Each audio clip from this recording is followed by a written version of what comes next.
సమయంలో క్రీస్తు నామములో శుభములు తెలియజేసుకుంటూ ఒక ప్రత్యేకమైన అంశాన్ని మీ మధ్యకు తీసుకొని రావాలని కోరుకు దేవుని యొక్క ఆలోచన మేరకు ఆయన వ్రాయించిన మాటల్లో నుంచి మీ ముందు పెట్టాలనుకుంటున్నాను ఈరోజు. అదే మనం చదువుకుంటున్న అంశం, యెహోవా కుమ్మరిస్తున్న గాఢ నిద్రాత్మ ఎవరి మీద? అంటే యెహోవా గాఢ నిద్రాత్మ కుమ్మరిస్తున్నారా? గాఢ నిద్రాత్మ అంటే గాఢ నిద్ర అనగా నిద్రపోతున్న వారికి ఏం జరుగుతుందో అన్నది తెలీదు. నిద్రపోతున్న వ్యక్తికి తెలివి లేదు కనుక, వంటిపై మెలకువ లేదు కనుక ఏం జరుగుతున్న విషయాలను గూర్చి అతను అవగాహన లేనివాడుగా ఉంటాడు. ఇక్కడ దేవుడు అంటున్నాడు గాఢ నిద్రాత్మ అంటున్నాడు. చూడండి, యెహోవా కుమ్మరిస్తున్న గాఢ నిద్రాత్మ అంటే దేవుడు గాఢ నిద్రాత్మను కుమ్మరించడం ఏంటి? దేవుడే గాఢ నిద్ర కలుగు చేశాడు ఆదాముకు అంటే ఒక మంచి పని చేయటం కోసం ఆయనలో నుంచి ప్రక్కటెముకను తీసి స్త్రీగా మలిచి ఒక అద్భుతమైన సృష్టికి ఆయన రూపాన్ని ఇచ్చాడు.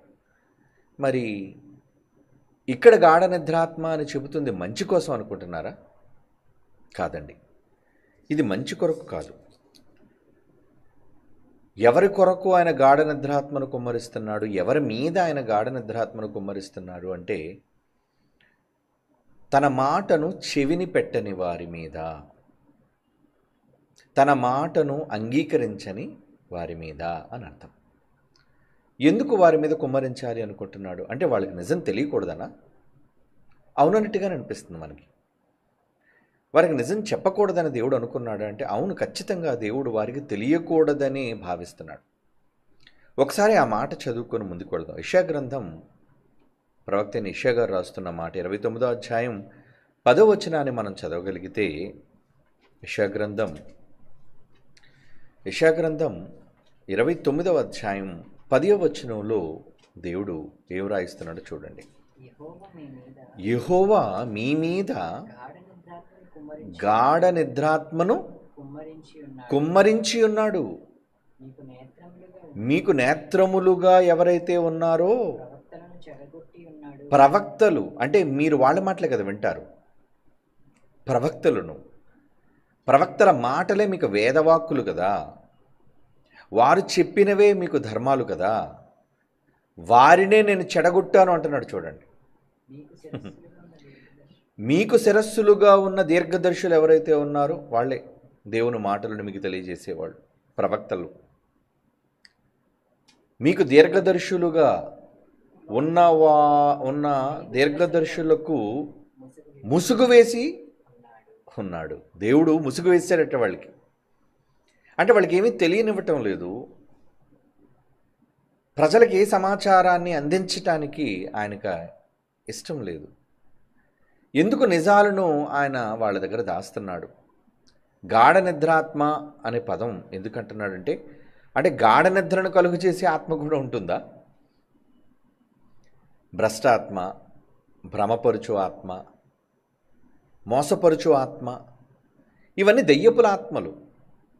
కనుక దయ్యముల ఆత్మలు కూడా మనుష్యులను ఆవహించాలి అంటే దేవుడు అనుమతి కావాలి.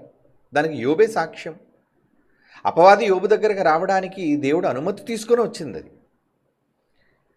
అంటే ఒక భక్తుడిని పరీక్షించి సన్మార్గంలో పెట్టాలన్నా, ఒక దుష్టుణ్ణి శిక్షించి వాడిని నరకానికి పంపాలన్నా దేవుడు తీసుకుంటున్న నిర్ణయం. అందునిమిత్తమై గాఢ నిద్రాత్మను వాళ్ళ మీద కుమ్మరిస్తున్నాను. ఎందుకు వాళ్ళ మీద గాఢ నిద్రాత్మను కుమ్మరిస్తున్నాను అంటే ఏమంటున్నాడు? మీకు నేత్రములుగా ఉన్న ప్రవక్తలను చెడగొట్టాను నేను అంటున్నాడు. చూడండి, దేవుడికి చెడగొట్టవలసిన పనే ఉందండి. అంటే ఇదంతా ఒక నెగిటివ్గా మనకు కనబడుతుంది. ఎందుకు దేవుడు అలా వారి పట్ల ఉన్నాడు అంటే ఇది దేవుడు పక్షపాతన కాదు. దేవుడు అందరికీ మంచి చెప్పాలని అనుకుంటాడు. దేవుడు అందరికీ మంచిని నేర్పించాలని అనుకుంటాడు.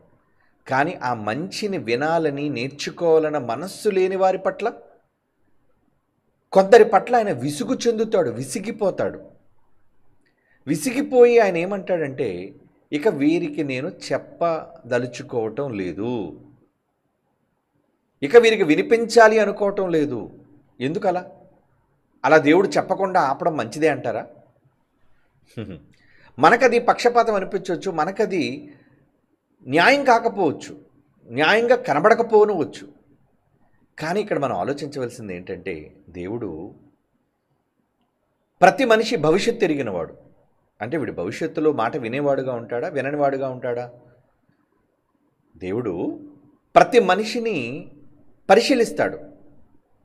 అలా పరిశోధిస్తున్నప్పుడు దేవుడు వీడి భవిష్యత్తు ఏంటి, వీడు మంచిగా ఉన్నాడా లేదా వీడు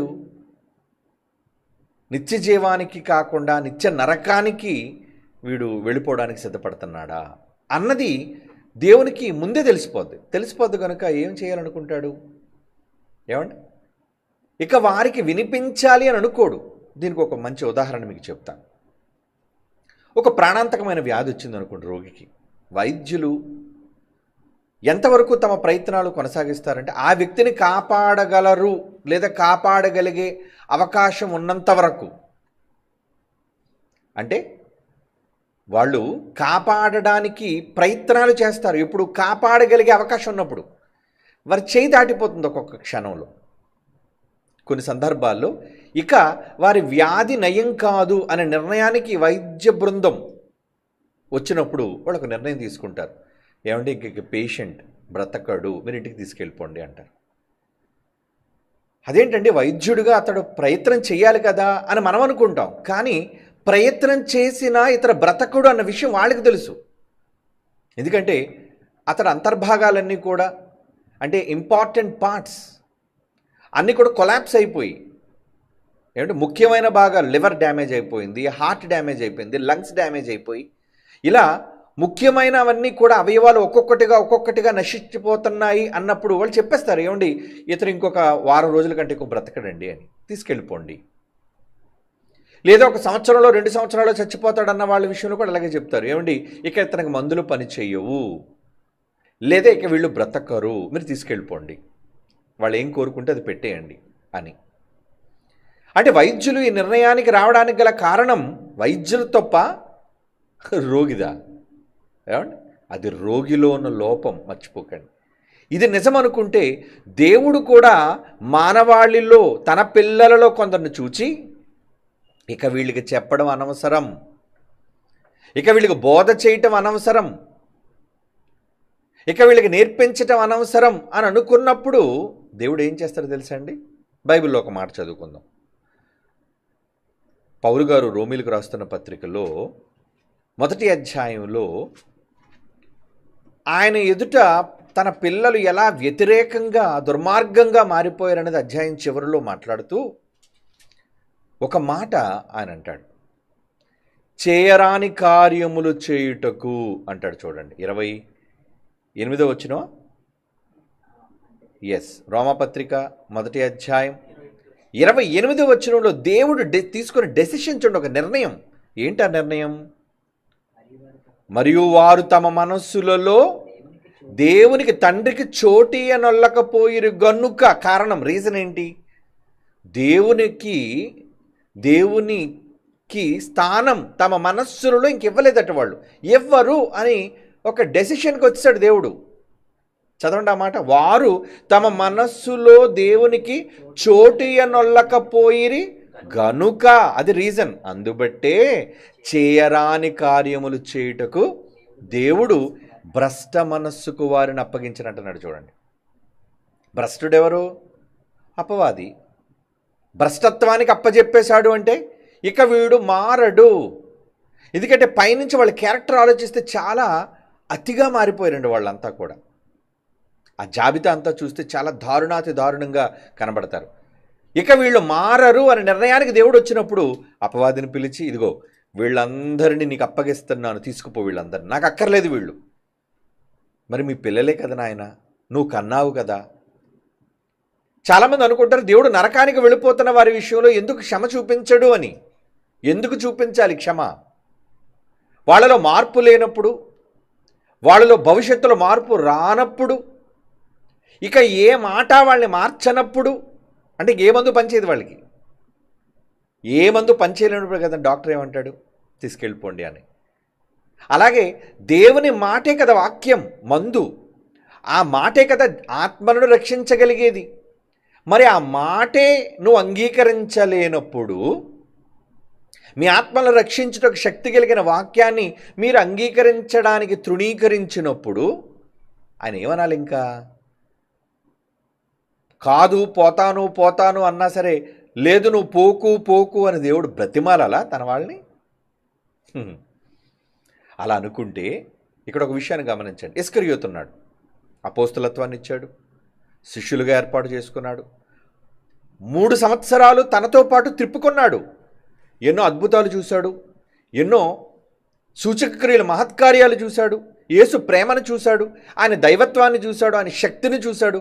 ఇన్ని చూసి కూడా వాడు చివరి క్షణంలో కేవలం 30 వెండి నాణాలకు కకృత్తుపడి డబ్బు మీద వ్యామోహంతో తన వాక్యోపదేశకుడు, తన యొక్క బోధకుడైనని ఆయన వానిని తండ్రికి కుమారుడైన ఒక రక్షకుడిని అప్పగించాలనే నిర్ణయానికి వాడు వచ్చేశాడు. అవునా? ఎస్. యేసు ప్రభు వారు వెళ్లే ముందు విందు ఏర్పాటు చేశారు. దానికి ముందు ఆయన నీళ్లు తీసుకున్నాడు, పాదాలన్నీ కడుగుతున్నాడు. మీలో ఒకడు నన్ను అప్పగించేవాడు అని చెప్పాడు. ఏమండి? చెప్పేశాడు ఆయన. చెప్పినప్పుడు శిష్యులందరూ అడుగుతున్నారు, నేనా ప్రభువా, నేనా నేనా? కాదు కాదు. అడిగిన వాళ్ళతో కూడా కాదు కాదు కాదని చెప్తున్నాడు. వీడు కూడా అడిగాడు. ఏమండి? బోధకుడా. మత్తయి సువార్త చూడండి, 26వ అధ్యాయం. మత్తయి సువార్త 26వ అధ్యాయం 25వ వచనం చూడండి ప్రియులారా. ఆయన అప్పగించిన యోధ బోధకుడా, నేనా నిన్ను అప్పగించేవాడిని అని అడిగినప్పుడు యేసు ప్రభు వారు ఏమన్నారు? ఆయన ఎస్, నువ్వు అన్నట్టు నువ్వే అని చెప్పాడు. చెప్పిన తర్వాత, ఎందుకురా నా శిష్యుడిగా ఇంతకాలం ఉన్నావు కదా, ఎందుకు ఈ తప్పుడు పనులు చేస్తావు, ఎప్పటికైనా మానుకో, మారు అని చెప్పాడా? బోధ చేశాడా? లోకానికే రక్షకుడైన యేసుప్రభు వారు తన సొంత శిష్యుడిని ఎందుకు రక్షించుకోలేకపోయాడు అంటే అది యేసు యొక్క లోపమా, శిష్యుడి యొక్క ఏమండి భ్రష్టత్వమా? యేసు యొక్క లోపం కాదది, శిష్యుని యొక్క భ్రష్టత్వం. మర్చిపోకండి. ఇది ఎంత నిజమో దేవుడు కూడా తన పిల్లల విషయంలో ఒక నిర్ణయానికి వచ్చేశాడు. ఇక యేసుప్రభు వారు చివరిగా వాడిని చూసి ఏమన్నారు తెలుసా? అరే, ఎందుకు ఇంకా ఎక్కడ నువ్వే ఉన్నావు, ఇంకా ఎందుకు ఇక్కడ ఉన్నావు, నువ్వు చేయగలిగింది ఏదో త్వరగా చేయి, పో ఇక్కడి నుంచి అన్నాడు. ఆ మాట చూడండి. నువ్వు చేయున్నది త్వరగా చేయి, లేట్ చేయొద్దు, ఇప్పటికే చాలా ఆలస్యం అయిపోయింది. నువ్వు ఎలాగ ఇంకెవరు చెప్పినా నువ్వు వినవు, మారవు. కనుక నువ్వు చేసేది ఏదో త్వరగా చేసేయి. ఎందుకంటే నీ భవిష్యత్తు కనబడుతుంది నాకు. ఏంటా భవిష్యత్తు? నువ్వు తప్పిపోతున్నావు, నువ్వు ఉరు పెట్టుకోబోతున్నావు, నువ్వు నడిమికి బద్దలైపోబోతున్నావు, నీ పేగులన్నీ బయటకు వచ్చేయబోతున్నాయి, నువ్వు సంపాదించింది కూడా నీ చేతిలో ఉండదు, నువ్వు కోల్పోతావు అన్నీని.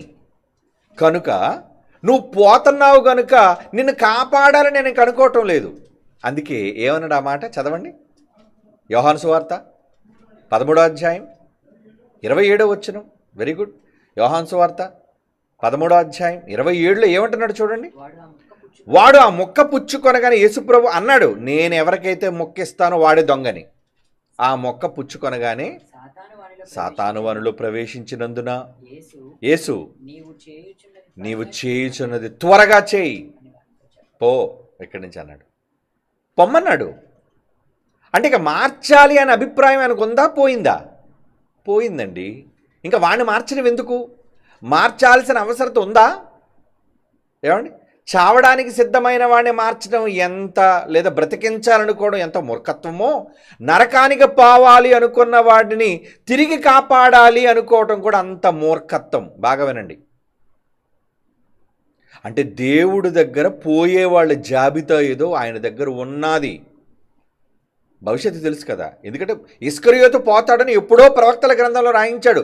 వాడు ఉద్యోగం వేరొకటి తీసుకునిగాక, వాడు ఇల్లు పాడైపోనుగాక, వాని పిల్లలు తండ్రి లేనివారుగా మారిపోదురుగాక, ఇవన్నీ ముందే రాయించాడంటే ప్రతి మనిషి భవిష్యత్తు దేవుడికి తెలుసు, వీడు పోతాడు అని.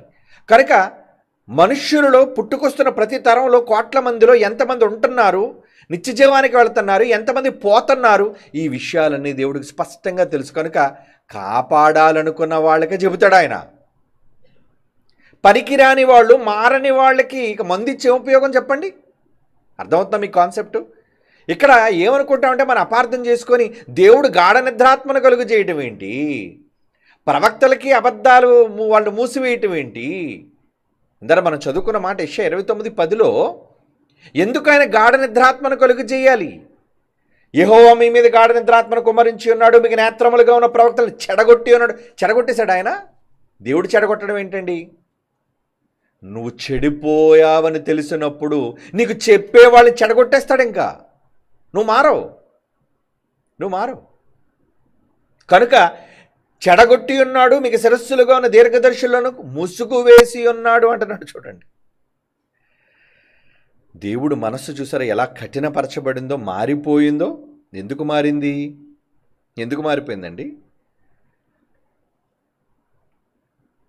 యెహెజ్కేలు గ్రంథం చూడండి మాట ఎలా ఉందో. యెహెజ్కేలు గ్రంథం 14:9.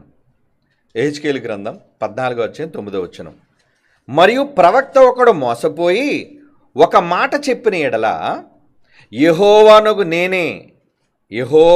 నేనే ఆ ప్రవక్తను మోసపుచ్చువాడనై నేనే వానికి విరోధినై నా జనులైన ఇశ్రాయేలులో నుండి వారిని నిర్మూలము చేసేదను అంటున్నాడు. చూడండి, ఒక ప్రవక్త అయినా, ప్రవక్త మాట విన్న ప్రజలనైనా చెడగొట్టాలి అని దేవుడు ఎందుకు అనుకుంటున్నాడు? భవిష్యత్తు ఎరిగినవాడు కనుక. మర్చిపోకండి, ఇంటెన్షనల్గా దేవుడు ఎవరిని చెడగొట్టాలి, పాడు చేయాలని అనుకోడు. కానీ నీ భవిష్యత్తును నువ్వు బాగుపడవు అనే విషయాన్ని తెలుసుకున్నప్పుడు ఇక నేను బాగు చెయ్యాలి అన్న మనస్సు ఇంకా నీకు ఉండదు. నువ్వు నరకానికి వెళ్ళిపోతావన్న విషయం ఆయనకు తెలిసిపోయినప్పుడు ఇక నీకు వాక్యం ఎందుకు వినిపించాలి అనుకుంటాడు చెప్పండి? కొన్ని సందర్భాల్లో మనం చాలామందికి చెప్పేయడానికి ప్రయాసపడిపోతుంటాం, చెప్పేయాలని. కానీ దేవుడు కొంతమందికి చెప్పనివ్వడు, ఆటంకపరుస్తాడు. అది వాతావరణం వల్ల కావచ్చు, పరిస్థితుల ప్రభావం కావచ్చు, నిన్ను వెళ్ళనివ్వకుండా ఆపొచ్చు. ఏ కారణం చేతైనా అక్కడ వాళ్ళకి చెప్పడం ఆయనకి ఇష్టం లేదు. ఇదేంటి ప్రభువా, సర్వలోకానికి వెళ్ళి చెప్పమనే నువ్వు చెప్పావు కదా? అవును, చెప్పమన్నాను. ఎవరికి? వినేవాళ్ళకి చెప్పమన్నాను. అందులో వినని వారెవరో వినేవాళ్ళు ఎవరో నాకు తెలుసు. ఆ సంఖ్య మీకు తెలీదు. కనుక నేను ఒక నిర్ణయం తీసుకున్నాను ఏంటంటే, నువ్వు అంత దూరం వెళ్ళి ప్రయాసపడి చెప్పడం ఎందుకు? కమాన్, స్టాప్ ఇట్. ఆగిపో, వెళ్ళొద్దు, ఆగిపోమంటాడు. పౌలుని అలాగే అభ్యంతరపరిచాడు, ఆటంకపరిచాడు. నేను మీ వద్దకు రావడానికి అనేక పర్యాయములు ప్రయత్నం చేశాను, కానీ ఇదివరకు ఆటంకపరచబడి తిని అన్నాడు కొన్ని సందర్భాల్లో. ఎందుకు ఆటంకం? ఆయనకి ఎందుకు దేవుడు ఆటంకపరిచాడు? వాక్యము చెప్పకూడదని. చూడండి, చూసారా ఆ మాట? అపోస్తుల కార్యములు 16వ చూడండి, 6వ. అపోస్తుల కార్యములు 16 అంటే దేవుని యొక్క మనస్సులో విభిన్నమైన విషయాలను మనం ఈరోజు పరిశీలిస్తున్నాం. అంటే బైబిల్లో ఈ మాట రాయబడిందంటే దేవుడు వాళ్ళకి వినకుండా ఎందుకు అభ్యంతరపరుస్తున్నాడు అంటే చాలా రకాల కారణాలు ఉంటాయి. అవి మనకు అర్థం కావచ్చు, కొన్ని మనకు అర్థం కాకపోవచ్చు, కానీ దేవుడికి అంత స్పష్టంగా తెలుసు. కనుక మనం దాన్ని చాలా సానుకూలంగా తీసుకోవాలి. ఒక అభ్యంతరం కలిగినప్పుడు, ఒక ఆటంకం కలిగినప్పుడు తెలియక బలహీనులైన వాళ్ళు ఏమవుతారంటే, ఏంటండి ఇంత మంచి మీటింగ్ జరుగుతుంటే ఇంత పెద్ద వాన ఎందుకంటే వచ్చేయాలి ఇప్పుడు? ఆ వానలో వచ్చే కొంతమందికి దేవుడు వినిపించకూడదు అనుకున్నాడు ఆ రోజు, అందుకే వాన కురిపించాడేమో. లేదా సభ జరగకుండా ఆపాడేమో, లేదా నిన్ను వెళ్ళనివ్వకుండా నిన్ను ఆపాడేమో. చాలా రకాలుగా ఆయన అభ్యంతరపరచొచ్చు. ఇక్కడ పౌలు గారి విషయంలో ఏమన్నాడు చూడండి, అపోస్తుల కార్యాలు 16:6లో ఆసియాలో ఏం చెప్పకూడదటండి? పౌలు ఉన్నదే వాక్యం చెప్పడానికి. వాక్యం చెప్పకూడదని నిర్ణయం తీసుకోవడం ఏంటి దేవుడు? ఆసియాలో వాక్యం చెప్పకూడదని పరిశుద్ధాత్మ వారిని ఆటంకపరిచినందున. ఎవరు ఆటంకపరిచారండి? పరిశుద్ధాత్ముడే. సత్యవాక్యానికి సంపూర్ణంగా ప్రజలకు ప్రకటించిన ఆయనే ఏమండి వారిని ఆటంకపరిచినందున వారు పృగియా గలతీయ ప్రదేశం ద్వారా వెళ్ళి ఇంకో దగ్గరికి వెళ్ళారు. ముసియా దగ్గరకు వచ్చి బితూని వెళ్ళటకు ప్రయత్నం చేసిరి. మొత్తానికి వాళ్ళు ప్రయత్నాలు చేస్తున్నారు, కానీ కొన్ని సందర్భాల్లో వాళ్ళు అభ్యంతర పడుతున్నారు. అంటే వాళ్ళని అభ్యంతరపరుస్తుంది దేవుడే. పరిశుద్ధాత్మతో చెప్పాడు, నాయన వాళ్ళు వెళ్ళవద్దు, ఆటంకపరిచేయి. ఆ రోజు వాళ్ళకి పరిశుద్ధాత్మ దేవుడు మాట్లాడేవాడు, సంఘానికి చెప్పేవాడు, భాషల ద్వారా ఏమంటే చెప్పేవాడు, మాట్లాడేవాడు. దానికి ముందటి కాలంలో ఇశ్రాయేలీయులు అయిన వాళ్ళకి దీర్ఘదర్శులు మాట్లాడేవాళ్ళు, అదే ప్రవక్తలు. ఏమండి వెళ్ళమంటారా వెళ్ళొద్దంటారా? ఏమండి వెళ్ళమంటారా వెళ్ళొద్దంటారా? దేనికైనా ప్రవక్తను అడిగేవారు. ప్రవక్త ఏం చెప్పాడంటే ఇక్కడ హెచ్కేల్ గ్రంథం 14:9, మరియు ప్రవక్త ఒకడు మోసపోయి ఒక మాట చెప్పిన యెడల యెహోవాను నేనే ఆ ప్రవక్తను మోసపుచ్చువాడనైనా నేనే వానికి విరోధినై నా జనులు ఇశ్రాయేలులో నుండి వారిని నిర్మూలన చేసేదను.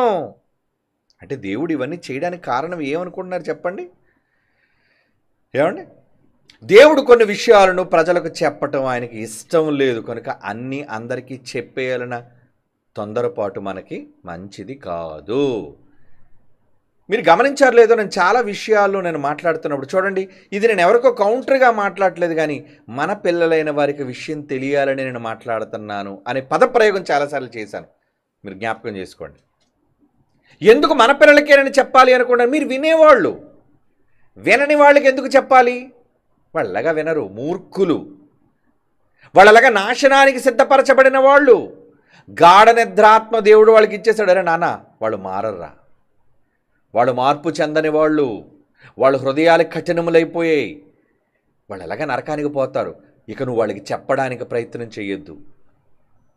విన్న వాళ్ళకి చెప్పు, వినేవాళ్ళకి చెప్పు. అది ఎవరికి? నీ పిల్లలకి, సత్యాన్ని అంగీకరించే వాళ్ళకి. ఏమండి రోమపత్రిక 11వ అధ్యాయం, రోమపత్రిక 11వ అధ్యాయం 8 వచనాలు, రోమపత్రిక 11వ అధ్యాయం 8 వచనాల్లో ఏమని రాయిస్తున్నారు చూడండి. అలాగనే ఏమగును, ఇశ్రాయేలు వెదుకున్నది ఏదో అది వారికి దొరకలేదు, ఏర్పాటు నొందిన వారికి అది దొరకను, తక్కిన వారికి కఠిన చిత్తులైరి.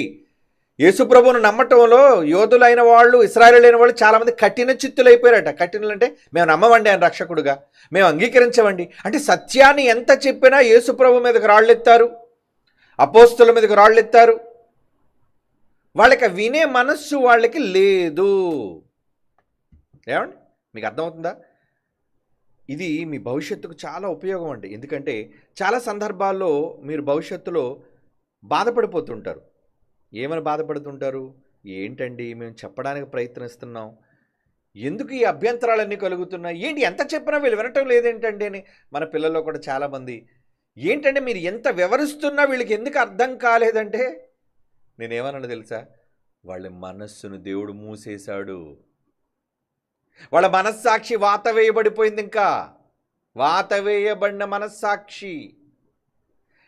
ఏమండి క్రూరంగా మనుష్యులను, చిన్నపిల్లలు పెద్దవాళ్ళను చూడకుండా చంపుతున్నాడంటే వాడు ఎవడాడు? కిరాతకుడు. ఒరే నీకు మనస్సాక్షి లేదా?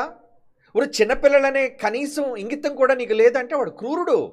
వాడికి మంచి ఏంటి, అయ్యో చిన్నపిల్లలు కదా వీళ్ళేం చేశారు అని అనుకోవాలి. కానీ వాడు చిన్న పెద్ద అనే తేడా కూడా చూడకుండా వాడు చంపడమే ధ్యేయంగా పెట్టుకున్నాడంటే వాడు ఎవడు? వాడికి మనస్సాక్షి అనేదే లేదు. మంచి చెడుల విచక్షణ కోల్పోయాడు వాడు. కనుక వాడికి ఇంకేం చెప్తారు? వదిలేయండి, వాడు మారడు. ఇక్కడ కూడా దేవుడు ఏమంటున్నాడు చూడండి, వారు కఠిన చిత్తులైరి. 8వ వచనం, ఇందు విషయమై నేటి వరకు దేవుడు వారికి నిద్రమత్తు గల మనస్సును, చూడలేని కన్నులను, వినలేని చెవులను ఇచ్చి ఉన్నాడు అని వ్రాయబడి ఉన్నది. ఇచ్చేశారట ఆయనే. అంటే చెవులు కూడా ఆయన మూసేస్తున్నాడా? ఏమండి ఎలా ఉందండి మాట? ఇదేంటండి, దేవుడు వాళ్ళు విననివ్వాలి కదండి, వింటే మారుతాడేమో నువ్వు అనుకుంటావు, వింటే మారుతాడేమోనని. కానీ వాడు మారడు. వారు సత్యాన్ని అంగీకరించరు. వాళ్ళకి నిత్య జీవానికి వెళ్ళరయ్యా. ఎందుకు నువ్వు తాపత్రయపడుతున్నావు? ఏమంటే డాక్టర్కి అర్థమైపోద్ది, ఎంబీబీఎస్ చదివిన డాక్టర్కి అర్థమైంది, ఇక పేషెంట్ కండిషన్ సీరియస్ క్రిటికల్, ఇక బ్రతకడండి, ఏం చేసినా ప్రపంచంలో ఏ మందు బ్రతికించలేదని అర్థమైపోయినప్పుడు ఏమంటాడు? తీసుకెళ్ళిపోండి అంటే ఆ పేషెంట్ కలిగిన వాళ్ళు, కుటుంబ సభ్యులు ఏమంటారు? ప్లీజ్ డాక్టర్ గారు ఏదో ఒకటి చేయండి, డాక్టర్ గారు ఏదో ఒకటి చేసి బతికించండి. ఏం చేయమంటావు అమ్మా, నా చేయి దాటిపోయింది. అలా కాదండి, హాస్పిటల్లో ఉంచండి ప్లీజ్, హాస్పిటల్లో ఉంటే బతికించే అవకాశాలు ఉంటాయి కదా. అయ్యో హాస్పిటల్ కాదు కదా, ఎక్కడున్నా ఇతడు బ్రతకడు, ఈమె బ్రతకదు. అది ఎవరికి అర్థమవుతుంది విషయం? వైద్య శాస్త్రం చదివిన వైద్యుడికి అర్థమవుతుంది. దేవుడికి కూడా మనుషుల యొక్క మనస్సులు అర్థమైపోతాయి ఆయనకి. ఇంకా వీళ్ళు మారరు. వీడు ఆల్రెడీ నిత్య నరకానికి వెళ్ళిపోవడానికి వీడు కన్ఫర్మ్ అయిపోయాడు వీడు. కనుక వాడికి చెప్పాలి అని మీరు అనుకోకండి. నేను అసలు అనుకోవట్లేదు, అందుకే వాడు చెవులు మూసేస్తున్నాడు. ఏమంటే చూడండి ఆ మాట ఎలా ఉంది చూడండి. 8వ వచనంలో, ఇందు విషయమై దేవుడు వారికి దేవుడే వారికి నిద్రమత్తు గల మనస్సు, నిద్రమత్తట అంటే గాఢ నిద్రాత్మ, అంటే నిద్రపోతున్నోడికి పాఠం చెప్తే ఏమైనా ఎక్కుతుందండి? ఇప్పుడు ఈ విషయం చెప్తున్నాను మీకు, మీలో ఎవరైనా నిద్రపోతున్నాను అనుకోండి, తర్వాత ఒక గంట పోయిన తర్వాత ఏం చెప్పారంటే మీరు వినలేదుగా, ఏమర్థం అవుతుంది మీకు? నిద్రమత్తులో ఉన్నారు మీరు. మత్తుగా ఉన్నవాడికి ఏం అర్థం కాదు. ఈరోజు ప్రపంచంలో దేవుని వాక్యానికి భిన్నంగా ఉన్న వాళ్ళందరూ కూడా నిద్రమత్తుగల మనస్సులోనికి పోయారు. అపవాది వాళ్ళని తన సంఖ్యగా చేసేసుకుని దేవుడు భ్రష్టాత్మకు ఎప్పుడు అప్పచెప్పేసాడు, అరే తీసేసుకోరా వీళ్ళందరినీ, ప్రభు వీళ్ళందరూ నాకు ఇచ్చేసావా, ఇచ్చేసాను తీసుకో. అలా వాడు తన వాళ్ళుగా చేసుకున్నాడు. ఎందుకంటే వాడు పోతాడు, పోతూ పోతూ వాళ్ళను కూడా తీసుకుపోతాడు నరకానికి. అందుకు దేవుడు ఏమన్నాడు, ఇందు విషయమై దేవుడు వారికి నిద్రమత్తు గల మనస్సును చూడలేని కన్నులను. ఏమిటి వాక్యం కనబడుతుంది కదా, నేనును నన్ను పంపిన తండ్రి కూడా ఉన్నాము అంటే ఇద్దరు ఏకకాలంలో ఉన్నాము అంటే ఆ మాట అడిగి అర్థం అవ్వదు. అర్థం అవ్వదు. ఏమంటాడు, ఇద్దరిగా కనిపించే ఒక్క దేవుడే అంటాడు. ఒక్క దేవుడే కాదురా, దేవుడు తన కొడుకును కూడా దేవుడు అన్నాడు, మరొక కుమారుడైన పరిశుద్ధాత్మను కూడా దేవుడు అన్నాడు. ఆయన కొడుకురా, ఎందుకంటే అబ్బా తండ్రి ఆయన మొరపెడుతున్నాడు కదరా, రోమాపత్రికలో ఉందంటే ఆయన సమాన దేవుడు తప్ప ఆయన కుమారుడు కాదంటాడు. ఇక వాడికి ఏమర్థం అవుతుంది చెప్పండి చెప్పండి పిల్లలారా. కనుక ఈ మూర్ఖులకు, ఈ విరోధులకు ఇక మీరు చెప్పకండి, చెప్పడం అనవసరం. నేను మీకు చెప్పాను, మీకు నేర్పించాను. ఎందుకంటే మీలో ఒకవేళ సత్యాన్ని నమ్మి తరువాత వాళ్ళు చెప్పే అబద్ధాలను విని మోసపోయి వాళ్ళలా భ్రష్టాత్మలోనికి మీరు వెళ్ళిపోకుండా ఉండడానికి, మిమ్మల్ని కన్ఫర్మ్ చేయడానికి, స్థిరపరచడానికే ఇంత కష్టపడి ఇన్ని వారాలు దేవుని మాటలు చెప్పాను. ఎందుకంటే ఒకళ్ళు మీలో కూడా చేదైనా వేరేదైనా మొలిచి వాళ్ళు చెప్పిన మాటలు ఇది కూడా నిజంగా ఉందేమో అనే ఒక భ్రమ. ఎందుకంటే భ్రమపరుచు ఆత్మవాడు, భ్రష్టత్వం కలిగించే ఆత్మవాడు. మీలో ఎక్కడైనా అపనమ్మకం కలుగుతుందేమో అనే ఉద్దేశంతో మీకు చెప్పడం జరిగింది. వాళ్ళకి కౌంటర్ ఏంటి, వాళ్ళు ఆల్రెడీ డిసైడెడ్. వాళ్ళకు బోధించిన బోధకులనే మూసేశాడు దేవుడు, నరకానికి పోయారు వాళ్ళు. ముగ్గురుగా అంగీకరించకుండా ఒక్కడే ముగ్గురుగా వచ్చాడు, ప్రత్యక్షమయ్యాడు, ఇది ఒక గొప్ప దైవ మర్మం అని చెప్పే ఈ మూర్ఖులందరూ కూడా ఆల్రెడీ నరకానికి డిసైడ్ అయిపోయిన వాళ్ళు, మారని వారు, వాక్యము కళ్ళ ముందు ఉన్న దాన్ని నమ్మని వారు, వారి కన్నులు మూయబడ్డాయి. దేవుడు అదే, నేనేరా మూసాను. ఏంటి ప్రభా ఎంత క్లియర్గా రెఫరెన్స్ ఉన్న వాళ్ళకి చెబితే మళ్ళా త్రియేక దేవుడు అన్నారు ఏంటి ప్రభా? ఏమండి, త్రియేక దేవుడు అనే పదం బైబిల్లో ఉందా? లేదు. మరి ఎక్కడి నుంచిరా వాడుతున్నావు ఈ దరిద్ర పదాన్ని? బైబిల్లో ఉన్న మాటలు కనిపించలేని వీళ్ళకి బైబిల్లో లేని పదాలు కనబడుతున్నాయంటే వీడు గుడ్డోడు కాకపోతే ఎవడీడు? ఏమండి, అంటే నిజాముగా వాళ్ళు గుడ్డి వాళ్ళు, వాళ్ళకి బైబిల్ అర్థం కాదు వాళ్ళకి. అప్పుడు నువ్వేమనుకోవాలి, అరే వీడి కళ్ళు పోయిరా, ఇక వీడికి ఎంత చూపించినా గుడ్డివాడికి ఇదిగో ఇక్కడ ఉందంటే ఆడికి ఏం కనబడుతుంది చెప్పండి? ఏమండి, గుడ్డివాడికి ఇదిగోరా ఇది చూడరా అంటే ఆడికి ఏం కనబడుతుంది చెప్పండి? చెవిటోడు వాడి ముందు ఎంత మీరు చెప్పండి, వాడికి ఏం అర్థం అవుతుందా? శంఖం ఊదినా చెవిటోడికి అర్థం కాదట, వినబడదట. పెద్దలు అంటారు చెవిటోడు ముందు శంఖం ఊదినట్టు ఉదకరా అని. అంటే ఇక వాళ్ళు మారరు. దేవుడి యొక్క నిర్ణయానికి వచ్చేసాడు, ముందే నిర్ణయించేశాడు దేవుడు, ఒరే వీళ్ళు నాశనానికి పోయేవాళ్ళు, ఇక వీళ్ళకి చెప్పొద్దు. అందుకే ఏమన్నాడు, ఇందు విషయమై నేటి వరకు దేవుడు వారికి నిద్రమత్తు గల మనసును, చూడలేని కన్నులను, వినలేని చెవులను ఇచ్చి ఉన్నాడని వ్రాయబడి ఉన్నది. చెప్పేశాడు.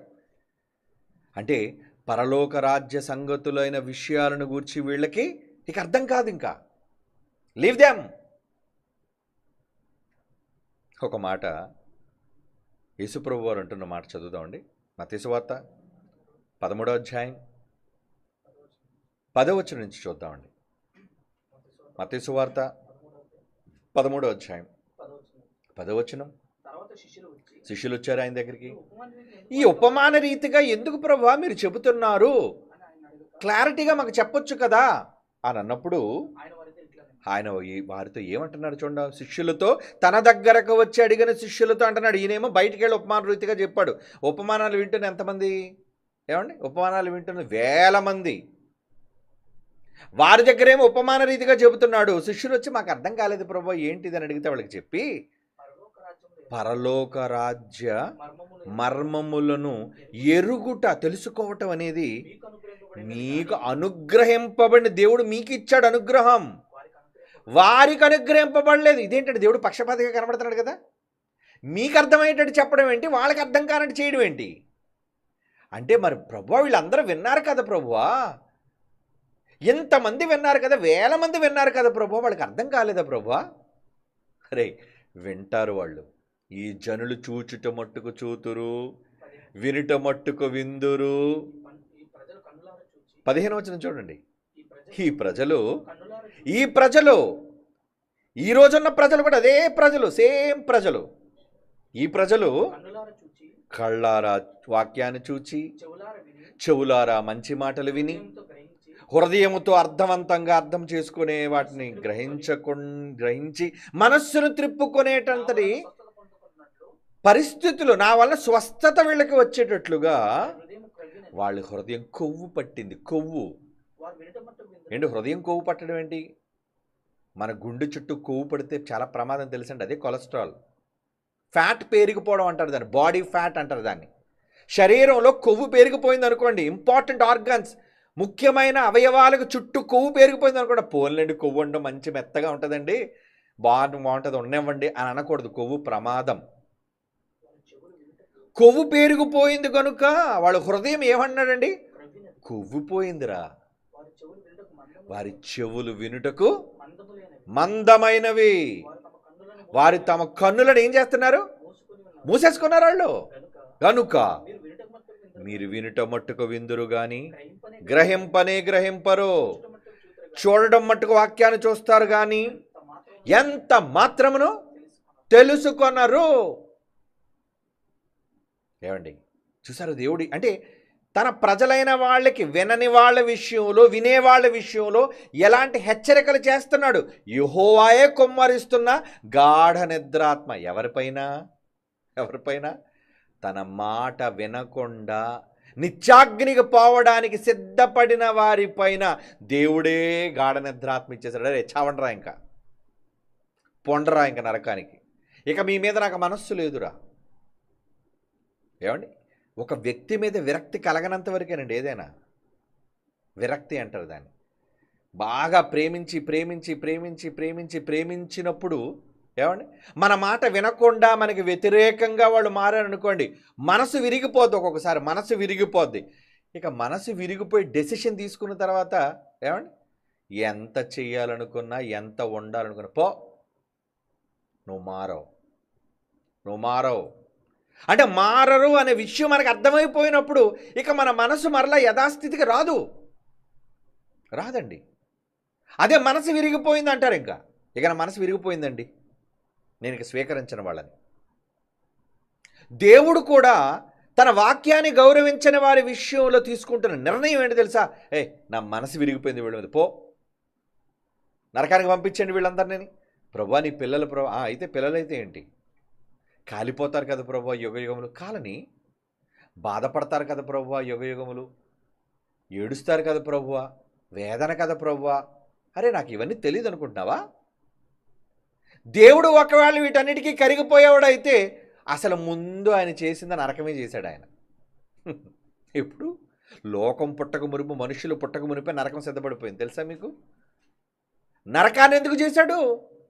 భవిష్యత్తు తెలుసు. అరే దేవదూతల కోసమని నేను నరకం చేశాను, కానీ ఆ దేవదూతలు తప్పు చేసిన దేవదూతలను పంపడానికి కాదు. వాళ్ళు ఎలాగ పోతారు, కానీ వాళ్ళతో పాటు వీళ్ళకు కూడా దానినే నేను సిద్ధం చేస్తున్నాను. దేవదూతలకు సిద్ధపరచబడిన నిత్యాగ్నిలోనికి పొండే అంటాడు. అందుకే మత్తయి సువార్త 25వ అధ్యాయంలో 41వ వచనంలో అన్న మాట క్లోజింగ్ వర్డ్ అది వాళ్ళందరికీ. నన్ను విడిచి అపవాదికి, మీ బాస్ గురువు అబద్ధికుడు, వాడికి వాని దూతలకు సిద్ధపరచబడిన నిత్యాగ్నిలోనికి మీరు కూడా పొండరా, వాడితో కలిసి చావండి మీరు. అంటే దేవుడు కఠినమైపోయాడండి. మనసు పాషాణం అయిపోయింది అంటారు. మీ మనసులే పాషాణం అవ్వగలేదు, దేవుడు మనసు పాషాణం అవ్వకూడదా? వ్యక్తుల మీద మీ మనసులే విరిగిపోతుంటాయి, ఇష్టపడరు వాళ్ళని. దేవుడు కూడా అంతే కన్క్లూషన్కి వచ్చేసాడు. ఇక వెళ్ళ నాకు వద్దు, ఇంకా వీళ్ళు వినరు. ఏమండి? అందుకు వాక్యం తృణీకరించిన వారి విషయంలో అపోస్తులైన పౌలు ఎలాంటి మాట మాట్లాడుతున్నాడు చూడండి. పరిశుద్ధాత్మ దేవుడు రాయించాడు. అపోస్తుల కార్యాలు 13వ అధ్యాయం, అపోస్తుల కార్యములు 13వ అధ్యాయం 46 వచనం నుంచి చూడండి. అపోస్తుల కార్యములు 13వ అధ్యాయం 46వ వచనం. దేవుని వాక్యము మొదట మీకు వచ్చుట అవశ్యం. ఫస్ట్ మీకే చెప్పాం, మీకే దేవుడు మీ దగ్గరికి పంపాడు ఆయన మాటల్ని.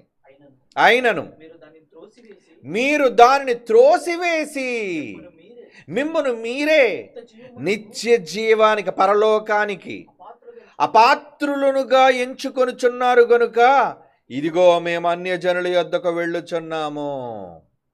అన్యజనులు ఆ మాట విని సంతోషించి దేవుని వాక్యమును మహిమపరిచిరి, మరియు నిత్య జీవమునకు నిర్ణయింపబడిన వారు అందరూ విశ్వసించిరి అన్నాడు. చూడండి, మీ మాట నమ్మాలి అంటే ఎవరెవరు నిత్య జీవానికి నిర్ణయింపబడతారో, సెలెక్ట్ అవుతారో వాళ్ళే సత్యాన్ని స్వీకరిస్తాడు. Note this point. ఎవరెవరైతే పరలోకానికి అర్హత సంపాదించుకుంటారని దేవుడు భవిష్యత్తును ఎరిగి అందరిని గూర్చి తెలుసుకున్నాడు కదా, వాళ్ళకే నిజాలు వినిపిస్తాడు. కనుక మీరు దొంగలకు నిజాలు చెప్పకండి.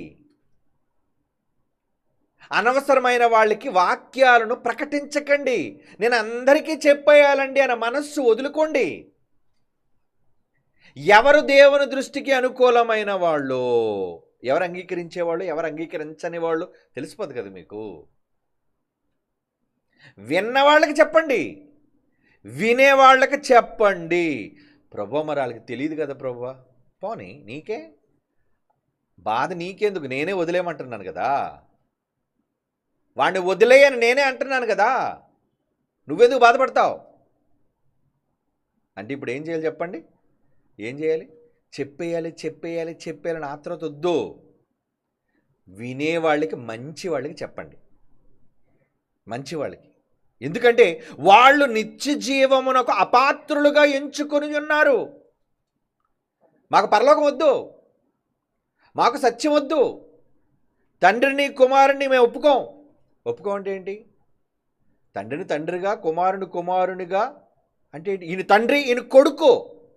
తండ్రి కొడుకు, ఇద్దరు దేవుడి సంగతి పక్కన పెట్టు. ఏమండి? అంటే ఈరోజు జరుగుతున్న ప్రజెంట్ సిచ్యువేషన్ మీకు చెప్తున్నాను. ఇద్దరు దేవుళ్ళుగా నువ్వు ఒప్పుకుంటే మంచివాడా?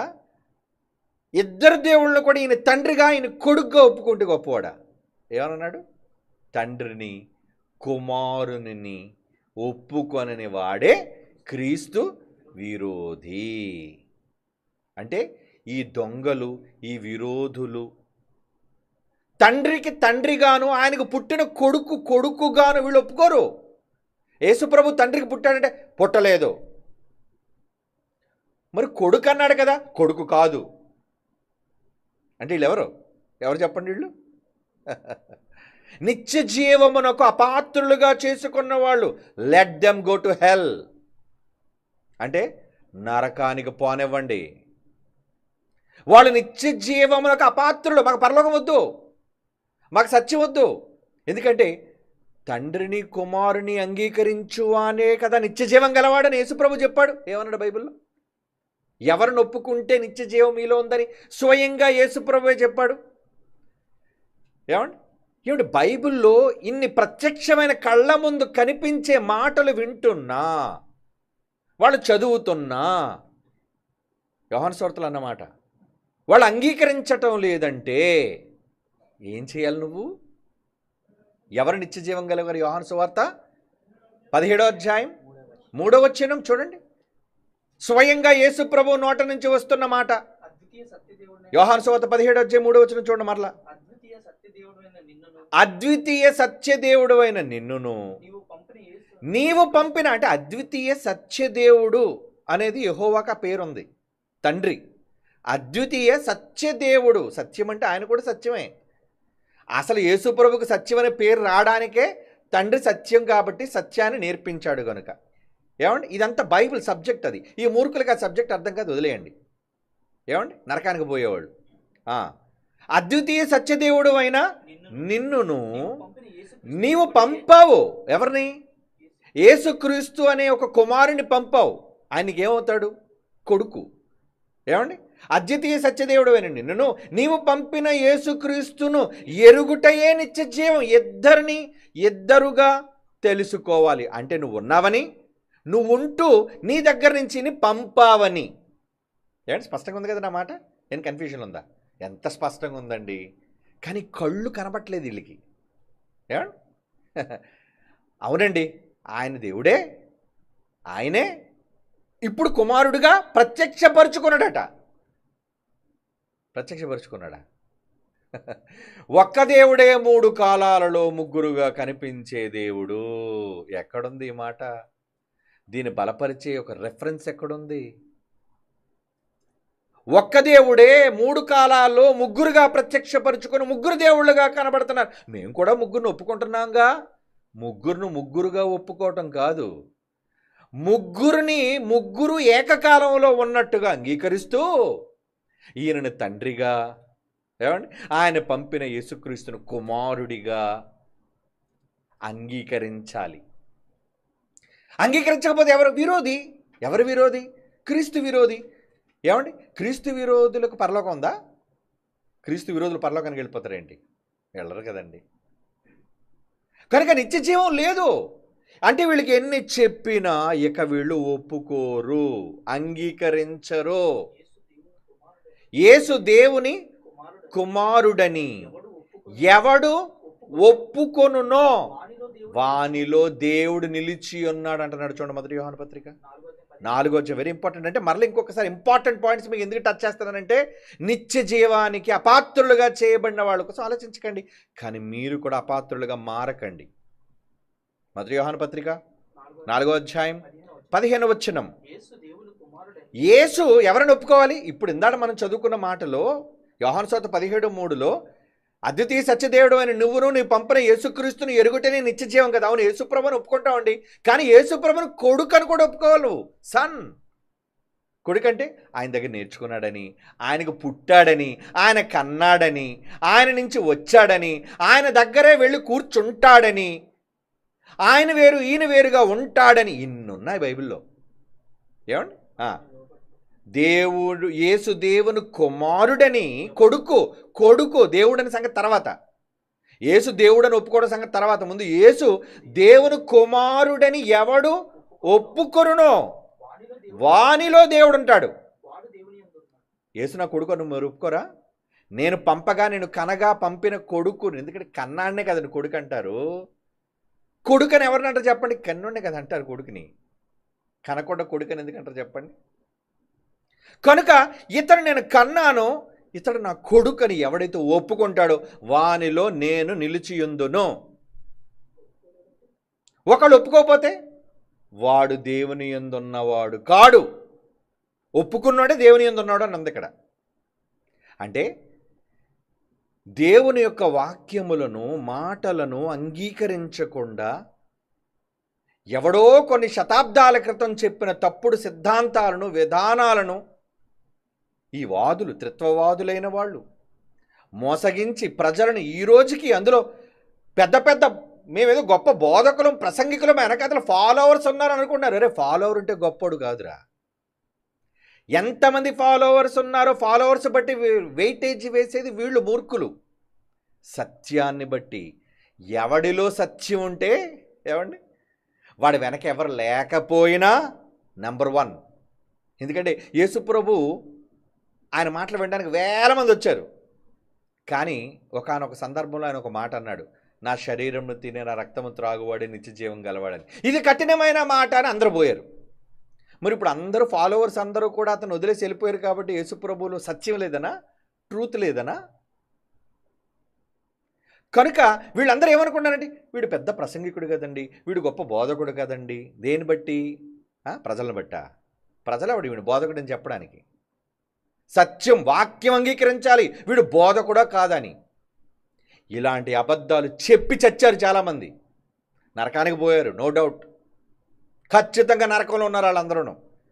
చచ్చాక వీళ్ళు కూడా పోయి చూస్తారు. వాళ్ళు, పాస్టర్ గారు మీరు ఎక్కడికి వచ్చారు? గట్టిగా అరకరా వెనకాతలా, నాకు బాప్తీసం ఇచ్చినోడు కూడా వచ్చేసాడు రా వెనకాతలు, అడుగు అక్కడ అరుస్తున్నాడు చూడు. అందరు కలుసుకుంటారు అక్కడ. దేవుని పిల్లలారా, ఈరోజు కళ్ళ ముందన వాక్యాలను అంగీకరించగలిగే మనస్సు మీరు కలిగి ఉండండి. కఠినములు చేసుకోవద్దు మీ మనసు. దేవుడు చెబుతున్నాడు, అందుకే ఏమండి, నిత్య జీవనకు అపాత్రులుగా ఎంచుకొనుచున్నారు గనుక ఇదిగో మిమ్మల్ని విడిచిపెడుతున్నాం, ఇంకా అన్యజనుల ఎదుగు వెళ్ళిపోతున్నాం కనుక ఇప్పుడు ఎవరి మీద మీ దృష్టి సారించాలి చెప్పండి? ఎవరి మీద దృష్టి సారించాలి? సత్యాన్ని నమ్మని, క్రీస్తును అంగీకరించిన వాళ్ళ మీద మీ concentration. Bible open universities India international వారి యొక్క గురి, టార్గెట్ ఏంటో తెలుసా అండి? క్రీస్తును నమ్మని వాడికి బైబిల్ గొప్పతనాన్ని, క్రీస్తు యొక్క గొప్పతనాన్ని చెప్పి బైబిల్ దగ్గరకు నడిపించటం మన టార్గెట్. వీళ్ళ కోసం కాదు. వీళ్ళు ఎలాగా నిత్య జీవమునకు అపాత్రులుగా ఎంచబడిపోయారు వాళ్ళు. ఇక వాళ్ళ కోసం మీరు ఎందుకు బాధపడతారు? వదిలేయండి, పోయారు వాళ్ళు, ఇంకా పోతారు. వాళ్ళు పోతారు, ఇంకా వాళ్ళు పోతారని మీరేమీ బాధపడని అక్కర్లేదు. పోనివ్వండి. 2 దశలోనిక పత్రిక 2వ అధ్యాయం 11-12 వచనాలు చూడండి ప్రియులారా. 2వ దశలోనిక పత్రిక 2వ అధ్యాయం 11-12 వచనాలు. ఇందుచేత సత్యమును నమ్మక దుర్నీతి, తప్పుడు నీతి, తప్పుడు నమ్మకాలు, నీతి అంటే నమ్మకం కదండి, విశ్వాసం. దుర్నీతి యందు అభిలాష గలవారు కొందరు కాదు, ఎందరో, అందరూ శిక్షావిధి పొందుటకై అబద్ధాన్ని నమ్మేటట్లు, బాగా వినండి ఈ మాట ఎలా ఉందో, అబద్ధాన్ని నమ్మేటట్లు మోసము చేయి శక్తిని దేవుడే వాళ్ళకి ఇచ్చేస్తున్నాడు. అరే నమ్మేయండి రా, అబద్ధాన్ని నమ్మేయండి. ఏమండి, అబద్ధాన్ని నమ్మండి రా, మీరందరూ అబద్ధాన్ని నమ్మండి. దేవుడే మోసము చేయి శక్తిని, ఏ మోసం అట? అబద్ధమును నమ్మునట్లు. ఎంత పర్ఫెక్ట్గా రాయించాడు చూడండి. అంటే ఈ జాబితా కూడా ఉంటుందా? మీరు తెలుసుకోవాలి. అబద్ధాన్ని నమ్మేటట్లుగా దేవుడే మోసము చేయ శక్తిని వారికి ఇచ్చేశాడు. అరే మీ తాలూకా గ్యాంగ్ అంతటిని కూడా నమ్మించాడు మీ మాటల చేత, నమ్మించి తీసుకుపోండి మీతో పాటు. ఎందుకంటే వాళ్ళందరూ నరకానికి పోయేవాళ్ళని నాకు తెలుసు. వాళ్ళ నిత్య జీవానికి అపాత్రులు. ఎందుకంటే కళ్ళుండే వాళ్ళు కనబడవు, బైబిల్లో రెఫరెన్స్లు వాళ్ళకి కనబడవు, భావనలు వాళ్ళకి అర్థం కావు. నరకానికి పోయేవాళ్ళు వాళ్ళంతా. విడిచిపెట్టండి ఇంకా వాళ్ళని. దేవుడే అబద్ధాన్ని నమ్మడానికి మోసము చేయ శక్తిని దేవుడు వారికి పంపుచున్నాడు అన్నాడు చూడండి. ఇదేంటండి, మోసం చేసే శక్తిని దేవుడు పంపడం ఏంటండి? ఎందుకు పంపడు? ఏదేం తోటలోకి అపవాదినే పంపగా లేదు నీ దగ్గరికి మోసం చేసే శక్తిని పంపడా?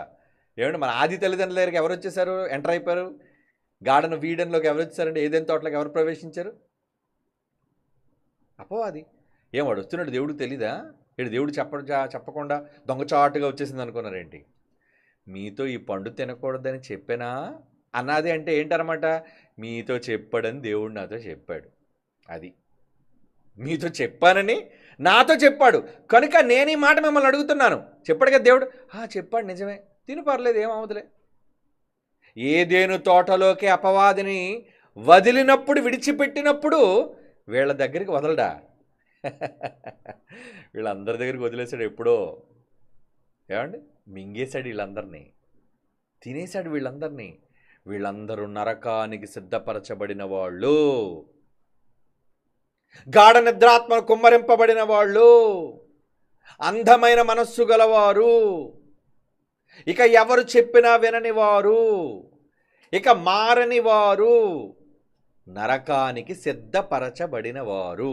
ఇప్పుడు వాళ్ళకి వెళ్ళి వాక్యం చెప్తారా చెప్పండి? వద్దు. ఎందుకు మీ ప్రయాసం వేస్ట్ చేసుకోవటం? దేవుడే భ్రష్ట మనస్సుకు వారిని అప్పగించేశాడు. చేయరాని కార్యములు చేయటకు ఇచ్చేస్తాను నన్ను, పొండరా మీరు, ఇక పొండి, నాకు అక్కర్లేదు మీరు. ఏమండి, మత్తయి సువార్త 13వ అధ్యాయం చదువుకున్నాం కదా, 13వ వచనం చదవలేదు మనం. మత్తయి సువార్త 13వ అధ్యాయం 13వ వచనం యేసుప్రభు చెబుతూ పరలోక రాజ్య మర్మములు వారికి అనుగ్రహింపబడలేదు అని చెబుతూ, ఇందు నిమిత్తం నేను ఉపమాన రీతిగా వారికి బోధించుచున్నాను. ఈ ప్రజల కన్నులారా చూచి చెవులారా విని హృదయంతో గ్రహించి మనసు త్రిప్పుకొని నా వలన స్వస్థత పొందినట్లు వారి హృదయము క్రొవ్వినది, వారు చెవులు వినుటకు మందం లేను గనుక వారు తమలు మూసుకొని ఉన్నారు కనుక మీరు వినుట మట్టుకు విందురు కానీ గ్రహింపరు, చూచుట మట్టుకు చూతురు కానీ ఎంత మాత్రమును తెలుసుకొనరని యెషయాతోని ఎప్పుడో చెప్పించానరా మీకోసం.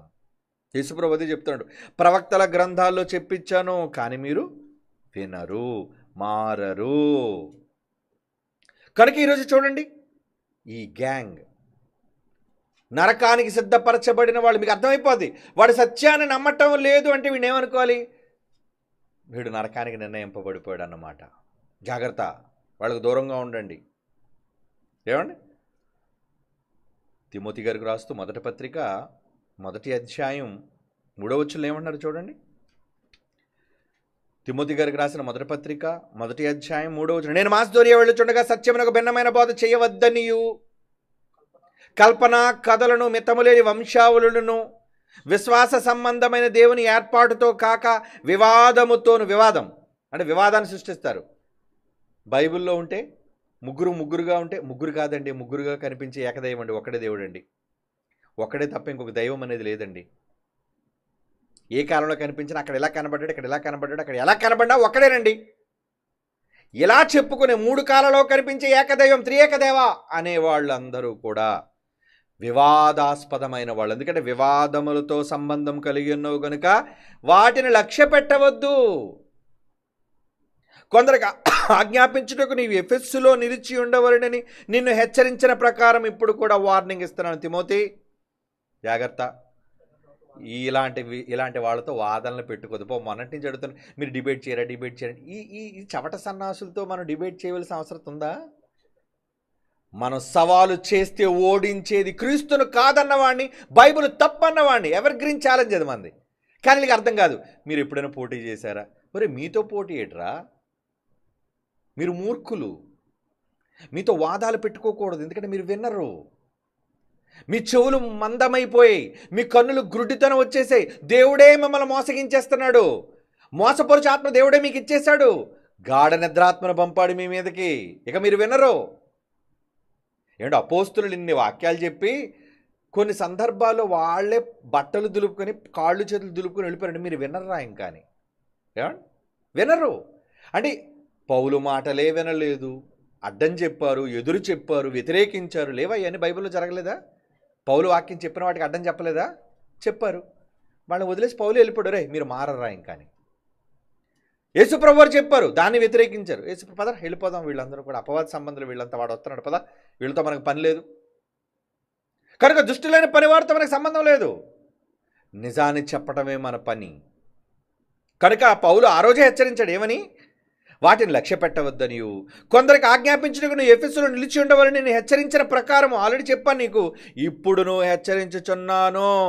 కొందరు వీటిని మానుకొని తొలగిపోయి తాము చెప్పు వాటినైనను నిశ్చయమైనట్టు రూఢిగా పలుకు వాటినైనను గ్రహింపకపోయినను ధర్మశాస్త్రోపదేశకులై ఉండగోరి నిష్ప్రయోజనమైన ముచ్చట్లకు తిరిగిరి. పనికిరాని వ్యర్థమైన వాదాలు. ఏమండి, నేను ఒక విషయం చెప్పాను కదా, ఏమండి వచ్చింది ఎవరో దూత, యేసుప్రభా, పరిశుద్ధ. ఒరే ఎవడొస్తే నీకేంట్రా? తెచ్చిన సమాచారం దేవుడు పంపించాడు. ఏం తెచ్చాడు సమాచారం అన్నది ముఖ్యమా? వీళ్ళు దేనికోసం అండి వ్యర్థమైన వాదాలు పెట్టుకున్నారు? ఏమండి, ఎక్కడొచ్చింది యేసుప్రభు, ఎక్కడొచ్చింది పరిశుద్ధాత్మ, ఎక్కడొచ్చింది దూత?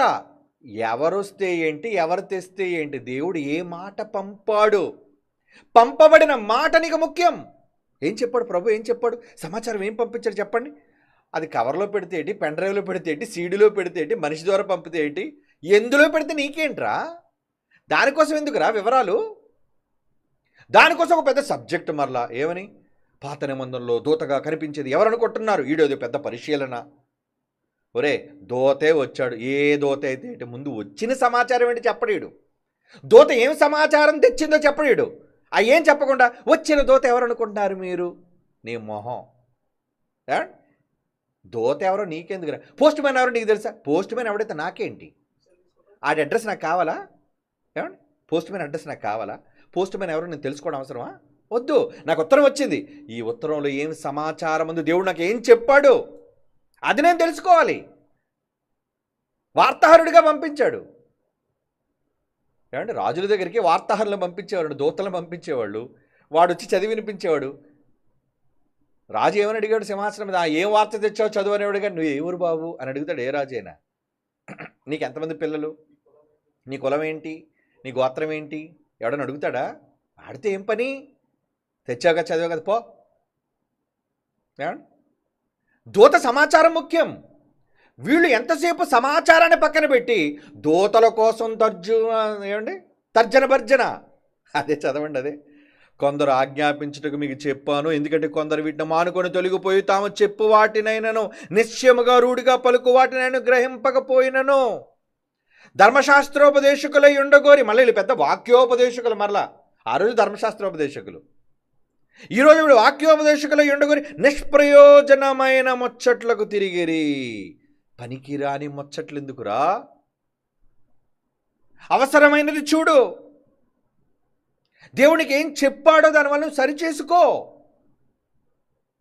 అంటే ప్రజలకు ఏదో కొత్త సంగతి చెప్పాలి, ఏదో ఒక నూతన విషయాన్ని చెప్పాలి అని ఒక అబద్ధాన్ని చెప్పి వీడి అబద్ధంతో పాటు అనేక మందిని అబద్ధంలో నడిపించే ఈ దుర్మార్గులైన వారు నిత్య జీవనకు అపాత్రులుగా ఎంచబడిన వాళ్ళు మర్చిపోకండి. వాస్తవాన్ని విడిచి సత్యాన్ని విడిచిపెట్టి దాన్ని విడిచి ముందునకు సాగు ప్రతివాడు క్రీస్తును అంగీకరింపనివాడు అన్నాడు. అందుకే 2 యోహాను పత్రికలో 9వ వచనంలో క్రీస్తు బోధను విడిచి. ఏమంటే అపోస్తులు ఎక్కడ నీ కన్ఫ్యూజన్ పెట్టారా? అపోస్తులు ఎప్పుడైనా ఈరోజు చేస్తున్న ఈ దొంగ బోధకులు చేస్తున్న దొంగ బోధలు ఏమైనా ఉన్నాయా? బైబిల్లో ఎంతో స్పష్టంగా విషయాలను వాళ్ళు విశదీకరించి చెబితే అపోస్తుల తర్వాత వచ్చిన ఎవడో ఒక కూటమట, కౌన్సిల్ అట, వాళ్ళు చెప్పినదట, వాళ్ళు ధృవీకరించిందట. అంటే దేవుడు ధృవీకరించింది నీకు వద్దు కదరా? వీడికి దేవుడు ధృవీకరించింది వద్దండి. కాన్స్టెంట్ అయినాడు ఆడాడు మహాత్ముడా. ఎక్కువ మంది దానికి ఓటేశారు కాబట్టి రైటా? ఎక్కువ మంది ఓటేస్తే రైటా? ఎక్కువ మంది చెప్పింది నిజం కాదు, నిజం ఒక్కడు చెప్పినా నిజమే. సంఖ్యను పెట్టే లెక్క కడితే తిరుపతికి వెళ్ళి లెక్క పెట్టుకోమనండి వీళ్ళందరినీ. అక్కడ ఇటలీకి వెళ్ళి లెక్క పెట్టుకోమనండి, పుణ్యక్షేత్రాలు కదా. ఆలోచించండి.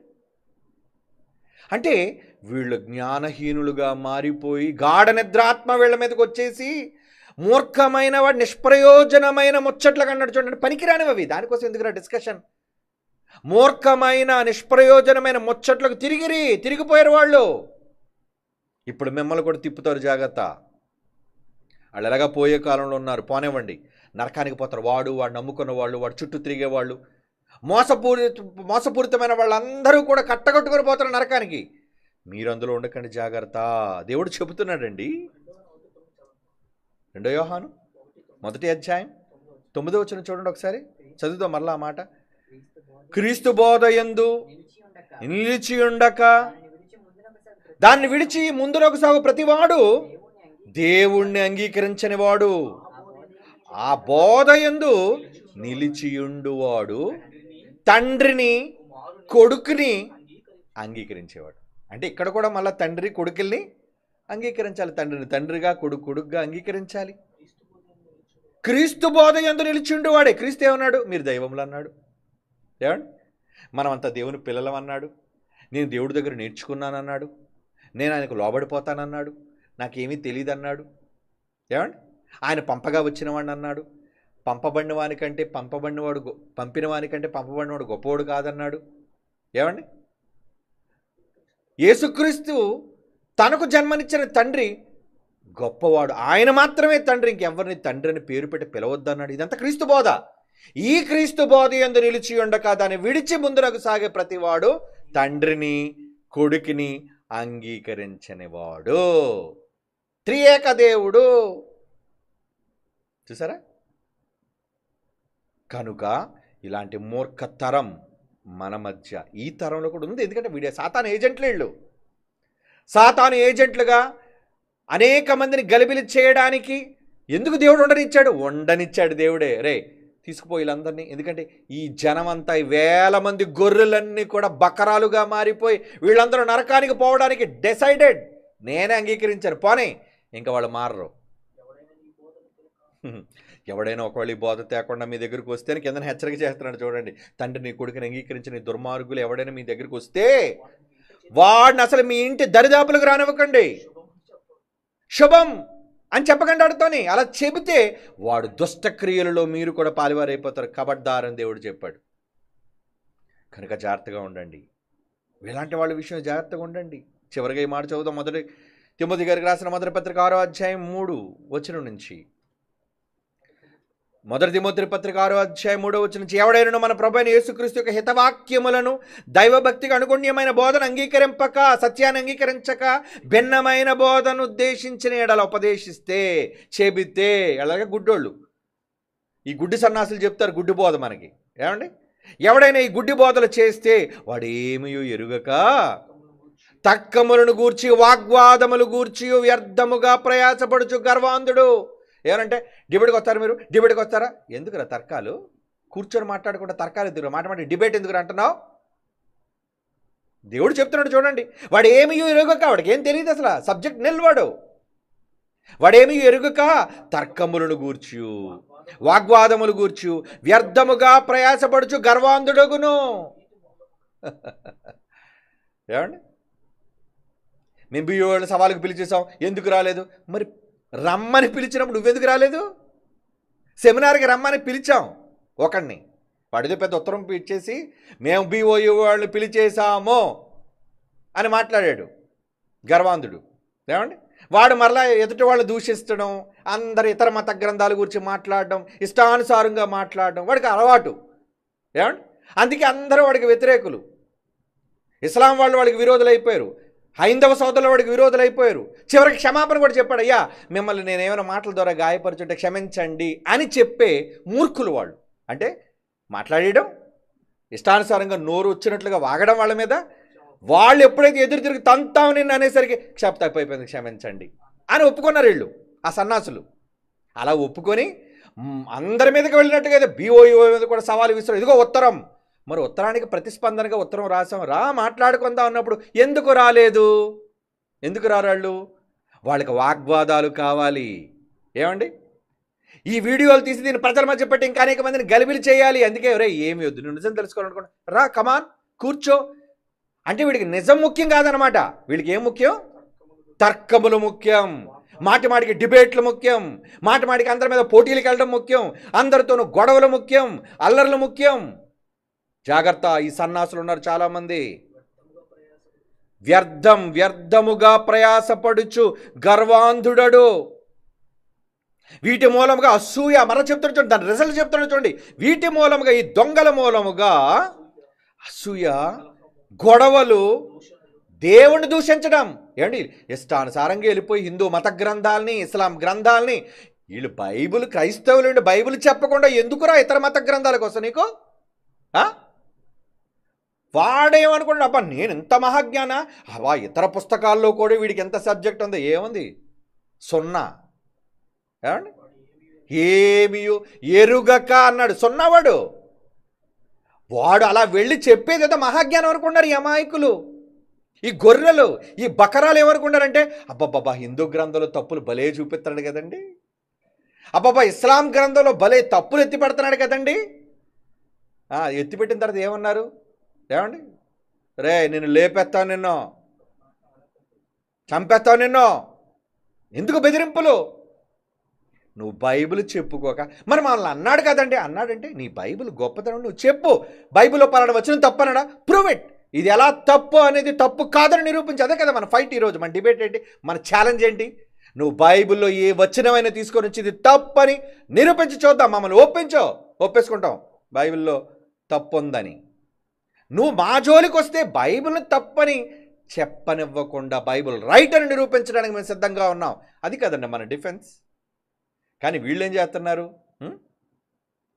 ఇతర గ్రంథాల జోలికి వెళ్ళి వాళ్ళని రెచ్చగొట్టి, దానివల్ల ఏమవుతుందంటే వీటి మూలముగా అసూయ, కలహము, దూషణ, ఏమండి దురనుమానములను, చెడిపోయిన మనస్సు కలిగి సత్యహీనులై దైవభక్తి లాభసాధక మనుకొను మనుష్యుల వ్యర్థ వివాదములు కలుగుచున్నవి. వ్యర్థ వివాదాలు, గొడవలు, పనికిరాని గొడవలు. అందుకే వీడియో వద్దన్నారే. నువ్వు తెలుసుకోవాలనుకుంటా రా, కూర్చో, జాతీయ సదస్సుకు వచ్చి కమాన్, నీ ప్రశ్నలు ఏంటో అడుగో, తెలుసుకో నిజమేంటో. వీడికి ఏం చేయాలి? వీడియో తీసేయాలి, వీడు మాట్లాడిన మాటలేవో ప్రజల మధ్యకి చెప్పేయాలి, నేను ఎలా కౌంటర్ వేసాను అలా కౌంటర్ వేసానని చెప్పేయాలంటే నిజం వీడికి ముఖ్యం కాదనమాట. ప్రజల మధ్య వివాదాలు సృష్టించటం. ఇక వివాదాలు పక్కన పెట్టి తెలుసుకోవాలనే ఆసక్తి ముందుంటే వచ్చుండేవాళ్ళు, కానీ దొంగలు రాలేదు. మరలా చెప్తున్నాను, బీఓఈ వాళ్ళు పిలిచినా రాలేదు, పిలిచారు, అవకాశం ఇచ్చారు నీకు. చేతకానోళ్ళు మొరుగుతుంటారు. కనుక పిల్లలారా మీరేం బాధపడకండి, మనం సింహాలమే. ఎప్పుడు సత్యం పక్షాన నిలబడిన వాళ్ళం మనం. ఎప్పుడో ఈ దుర్మార్గులు మూర్ఖుల గురించి బైబిల్ ఎప్పుడో చెప్పింది వారికి. కనుక వీళ్ళ కోసం పట్టించుకోకండి.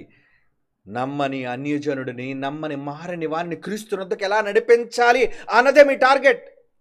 అదే గుర్తుపెట్టుకోండి. బైబిల్ యొక్క సువార్తను ప్రకటించడం మీ బాధ్యత. వీళ్ళందరి వల్ల ఏం కలుగుతుంది అన్నాడు. ఇంకొకసారి చదువుకుందాం చూడండి.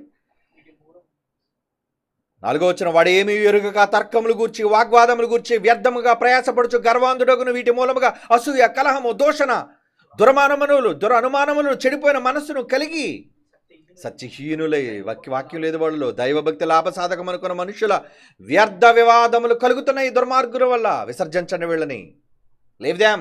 ఎందుకంటే వీళ్ళందరూ నరకానికి నిర్ణయింపబడిన వారు, నిత్య జీవానికి అపాత్రులుగా చేయబడ్డారు. కాబట్టి దేవుడు వీళ్ళకి ఆల్రెడీ మూసివేసేశాడు. గాఢ నిద్రాత్మ. మోసమును నమ్మునట్లు దేవుడు వాళ్ళని ఏం చేశాడటండి?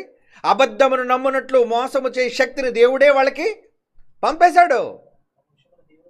తమ విషయమై ఏం చేస్తున్నారటండి? దేవుని సంకల్పమును నిరాకరిస్తున్నారు. నిజాలు వాళ్ళకొద్దు. కాబట్టి దేవుని పిల్లలారా, దేవుడు తృణీకరిస్తున్నాడు. గాఢ నిద్రాత్మ కొంబరించాడు వాళ్ళ మీద. వాళ్ళందరూ మత్తులో ఉన్నారు. నరకానికి పోయే మత్తు, అబద్ధంలో జారిపోయే మత్తు. చావనివ్వండి ఇంకాళ్ళని, లేవుదాం. ఎవడైనను తెలియని వాడైతే, ఏమంటే ఆ మాట కూడా ఈ సందర్భంలో చదవడం అవసరం అండి. కొరింథీయులకు రాసిన మొదటి పత్రిక అనుకుంటా చూడండి, 15వ అధ్యాయమా. ఎవడైనను తెలియని వాడైతే, ఏమండి, తెలియని వానిగానే ఉండనిమ్ము అన్నాడు చూడండి.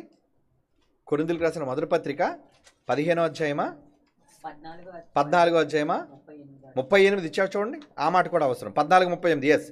ఎవడైనా తెలియని వాడైతే తెలియని వానిగానే వదిలే, లేదాం. ప్రభువాడికి తెలియదు కదా ప్రభు అంటే, రే పోనీరా, వాడు నరకానికి పోయేవాడు, వాడికి చెప్పాల్సిన అవసరం లేదు, తెలియదు అడిగి, లేవుదాం. ప్రభువాడు పోతాడు ప్రభు నరకానికి, అవును నాకే తెలుసురా, నేనే వదిలేశాను, ఇంకెందుకు? వాడిని వదిలేయి. చూడండి అన్నమాట. ఎవడైనను తెలియని వాడైతే తెలియని వానిగానే ఉండనిమ్ము. ఇదే దేవుడిచ్చే వాళ్ళకి జడ్జిమెంట్. అదే దేవుడు వాళ్ళ మీద కుమ్మరించే గాఢ నిద్రాత్మ. కనుక పిల్లలారా, సత్యాన్ని మీరు తెలుసుకున్నారు కాబట్టి ఈ సత్యాన్ని ప్రజలకు ప్రకటించటమే ధ్యేయంగా మీరు పెట్టుకోండి. అసత్యములో పోయేవాళ్ళని వదిలేయండి. సువార్త ప్రకటించడానికి మీరు సిద్ధపడండి. సత్యం పక్షాన, సువార్త పక్షాన దేవుని యొక్క నీతి బోధలను చేయండి. అది దేవుడు మీకు ఇచ్చిన బాధ్యత. Okay, God bless you all. కళ్ళు మూసుకోండి, ప్రార్థన చేసుకుందాం. పరిశుద్ధుడైన తండ్రి దేవా, ఈ తరంలో సత్యానికి స్తంభంగా ఈ సంఘాన్ని నిలువబెట్టి లక్షల మంది ప్రపంచవ్యాప్తముగా క్రీస్తు యొక్క సామ్రాజ్యంలో ఆయన శిరస్సుగా ఉన్న ఈ క్రీస్తు సంఘాల సమాఖ్యలో నీ పిల్లలైన వారందరినీ ఆకర్షించారు.